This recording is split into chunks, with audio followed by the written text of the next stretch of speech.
حدیث نبی صلی اللہ علیہ وآلہ وسلم ہے، حضرت زید بن ارقم رضی اللہ تعالی عنہ سے روایت ہے کہ رسول کریم صلی اللہ علیہ وآلہ وسلم نے فرمایا، جو اپنی مونچھ نہ کاٹے وہ ہم میں سے نہیں، یعنی ہمارے طریقے کے خلاف ہے۔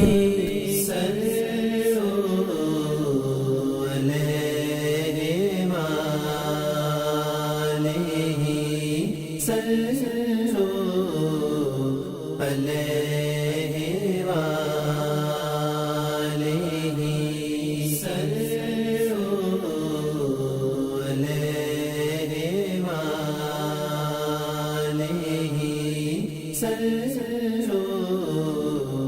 علیہ